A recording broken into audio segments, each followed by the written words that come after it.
ભારતીય બજારો માટે આજે સારા સંકેતો। ગિફ્ટ નિફ્ટીમાં 100 પોઈન્ટ્સથી વધુની તેજી। ચીનના લેન્ડિંગ રેટ કાપથી એશિયાના બજારમાં સેન્ટિમેન્ટ સારા। ત્યાં જ ગઈકાલે અમેરિકાના બજારોમાં નીચલા સ્તરેથી આવી સારી રિકવરી। લીલા નિશાનમાં બંધ થવામાં સફળ ત્રણેય ઇન્ડેક્સ।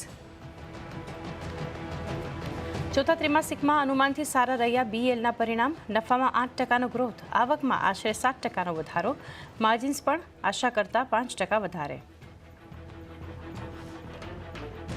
અનુમાનથી નબળા રહ્યા ચોથા ત્રિમાસિકમાં પાવર ગ્રીડના પરિણામ। નફો 5% વધ્યો, આવક રહી ફ્લેટ, એબિટામાં મામૂલી વધારો, જોકે માર્જિન્સમાં જોવા મળ્યો સુધાર। 23% વધ્યો પેટ્રોનેટ એલએનજીનો નફો, આવક રહી ફ્લેટ પરંતુ માર્જિન્સમાં જોવા મળ્યો સુધાર। ત્યાં જ 30% વધ્યો ગુજરાત ગેસનો નફો, આવક પર મામૂલી દબાણ, જોકે માર્જિન્સમાં આશરે 2%નો ગ્રોથ। ચોથા ત્રિમાસિકમાં 36% ઉછળ્યો ડીએલએફનો નફો, આવકમાં 46%નો ઉછાળો, જોકે માર્જિન્સ પર જોવા મળ્યું દબાણ।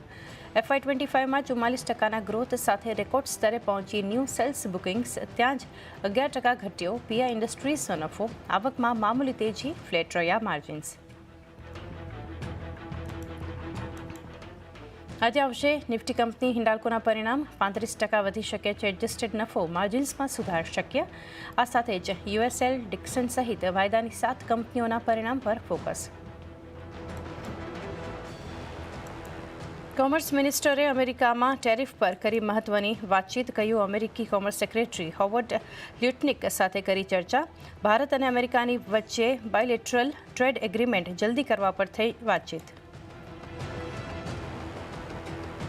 અને બેંગલુરુમાં ભારે વરસાદથી હાલત ખરાબ, કેટલાક વિસ્તારોમાં પાણી ભરાયા। અરબ સાગરની ઉપર ઓછા દબાણને કારણે વાતાવરણ બદલ્યું, કર્ણાટક અને મહારાષ્ટ્રમાં ભારે વરસાદની ચેતવણી।